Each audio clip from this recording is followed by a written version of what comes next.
Hey there, Sharon Horne-Ellstrom here. Welcome to day 184 of our Be a Better You annual challenge. Today we're going to talk about something that I think is a huge impactor in each and every one of our lives. I didn't always believe this. I always thought, just like everybody else, what we think and what's real to us is reality, and our beliefs are just our beliefs.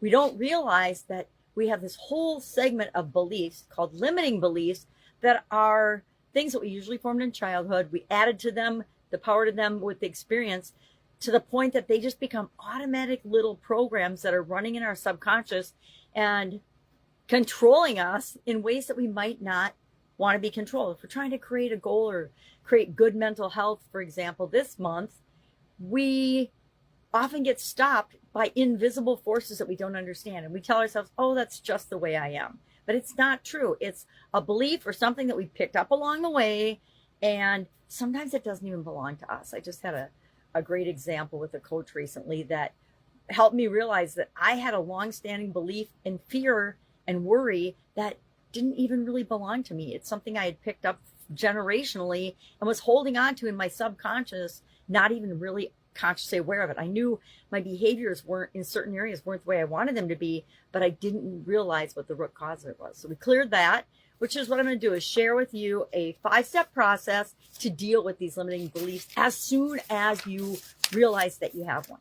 If you ever think, I'm not good enough, if you've ever used negative self-talk, if you ever put yourself down or call yourself names or label yourself in negative ways, all of those are clear signs that you've got a limiting belief subprogram running in your subconscious, and we want to get rid of that. So what's the first step? Ask yourself a couple of questions. Awareness is always the first step of anything, right? Once we're aware of a problem, then we can deal with it. Until we're aware of it and it's just going on around us and impacting our emotions and our thoughts, we don't really know or do anything about it. So we want to consciously take steps to be aware of it. We want to identify the limiting beliefs. We want to pick a limiting belief today, and we're going to look for one, and we're going to apply this process. That's our action item today, is to apply this five-step process to a limiting belief of yours and see what kind of an impact it has for the rest of the week, next week, and the next week, and the next. I think you'll see things miraculously happening in your life because you've let go of something that's holding you back or stopping you from getting what it is that you really want. So we ask ourselves a couple of questions to become more aware. Where in life do I feel stuck, blocked, frustrated, any negative emotion? What things trigger me? We all have some kind of sensory thing that will trigger us into an automatic negative response. We're going to talk about ants this month, but I can't remember when, but one of these days. And I read an incredibly good book on that, but we're going to go deep into automatic negative thoughts and how we respond to them. Then we could ask ourselves, what thoughts do I have when I'm trying to take action or hesitate or fail? Because what I'm thinking is telling me exactly what's going on. I actually did this when I had a sudden cardiac arrest. I had a sudden cardiac arrest in 2010.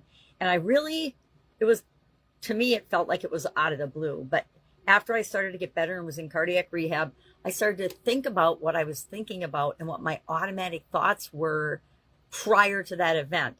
And it was a huge wake-up call for me, because my automatic thought at that time period was, I can't handle this. I don't know what I'm going to do about this. There were a whole lot of things going on in my life at that time that I thought the end of the world and negative, and I was thinking like they were, and I didn't know what to do about it. So guess what? The universe told me what to do about it. It said, you need a hard reset. Here you go. You're going to drop dead, and that might just be it. And that's how you deal with it. Or you're going to come back, and you're going to choose to come back, and you're going to be a better version of yourself. So we want to figure that out. Write down anything that pops up into your head. Write down anything, a recurring fear, a recurring thought that pops into your head. Write that down. Some of the most common ones, and I'm guilty of probably all of these at some point in my life, is I'm not good enough. Any version of I'm not good enough, I don't deserve. Those are huge limiting beliefs and a big fat lie we tell ourselves so that we don't feel disappointed if we try something and it doesn't work. I don't deserve success. Guess what? It's like, I don't deserve to be happy. I don't deserve love. All of those are big fat lies. All of us deserve to create the life that we want. Every single one of us, no matter who you are, no matter what you've done in the past, starting today, right now, we all, as human beings, inherently deserve that. And then I'll never change. guess what? If you say I'll never change, you won't ever change because you won't even bother to make an attempt to change. Step 2 is to question the belief. So we identify a belief. Let's say we pick, I'm not good enough. If I believe that I'm not good enough, I want to challenge the validity of that.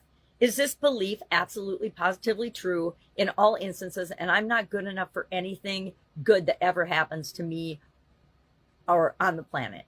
Well, that's outrageous, right? That's a ridiculous thought or belief. So right off the bat, we know, well, that's silly. And then we ask ourselves, well, where did I learn it? Where did I learn that I'm not good enough? Maybe you have a parent that didn't feel like they were good enough, or that they didn't deserve to have the life that they wanted.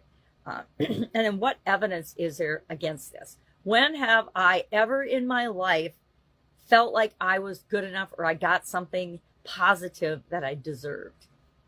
Step 3, we're going to reframe the belief. We are going to flip the script on the belief that we've been telling ourselves.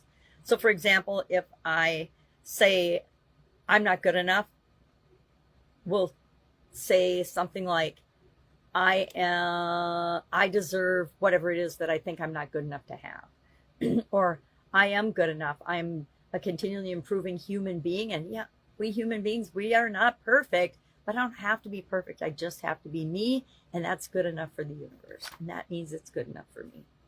You could replace I can't do this with I'm learning how to do this. I'm learning how. I'm figuring it out. I'm going to figure out. I'm figuring it out. I figured it out, right?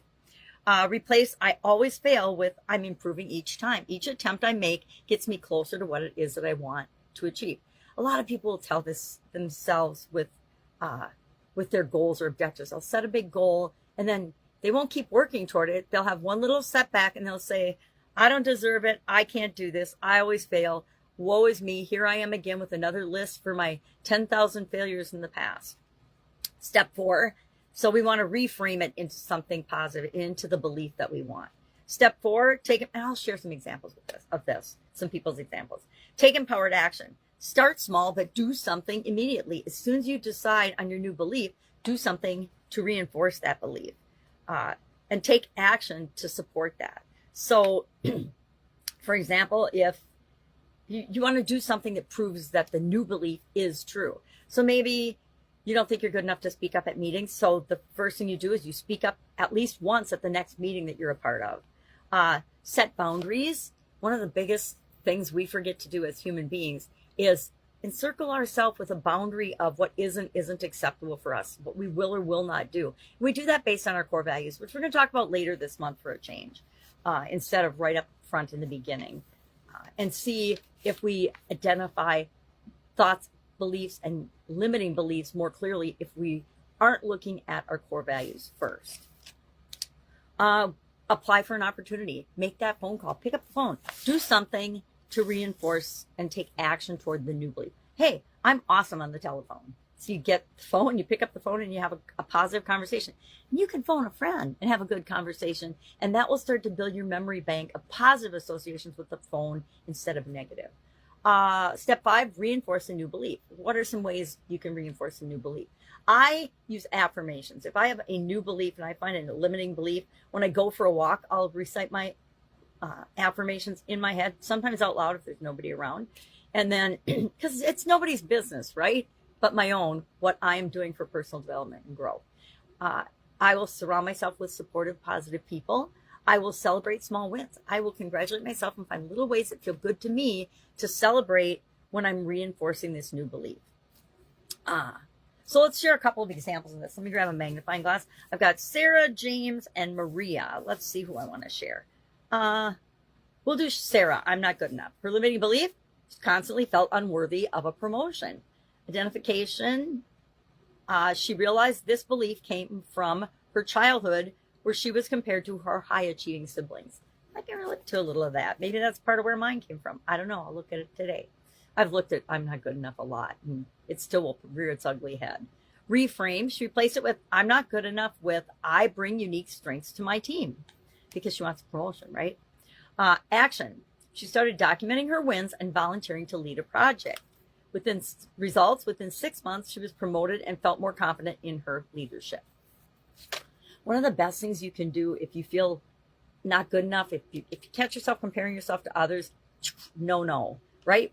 We don't know other people's stories or journeys or what really goes on inside them to have them get the results that they want. Heck, half the time we don't even know it about ourselves. So how would we expect to ever assume or know it or judge it about anyone else?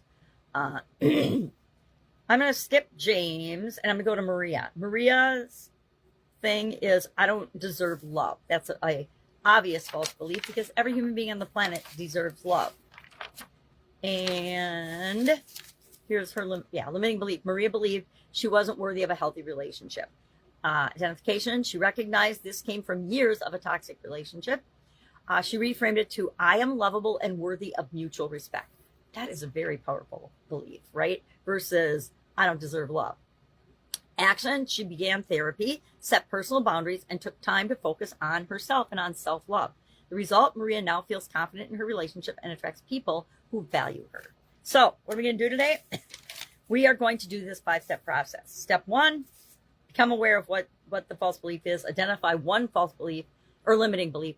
Limiting belief and false belief to me are the same because a limiting belief is always a lie. It's stopping us from reaching our true potential, being the best possible version of us. Therefore, to me, it is always a lie. Step 2, question the belief. Challenge it. Really. So identify what it is. Be aware. Challenge the belief with questions. Reframe that belief into something that you want to believe and you want to be true for your life. Because guess what? As soon as you start affirming that new belief, it becomes your reality. Take empowered action. Step 4. And finally, step 5, reinforce a new belief with affirmations, recitations, reading things about people that have done the thing that you want to do, that have had success, whatever. It will depend on what your limiting belief is. All right. Any questions about this?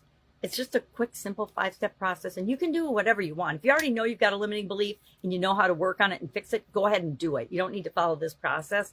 This is for people that maybe have never thought about this before or don't have one or are like me. We have limiting beliefs all the time. And guess what? As soon as we get rid of one, another one will start to show up because it wants us to get rid of that too. All right. That's what our brains do. They serve us all the time. Any questions, ask. Otherwise, I will be with you tomorrow. Have a fantastic day.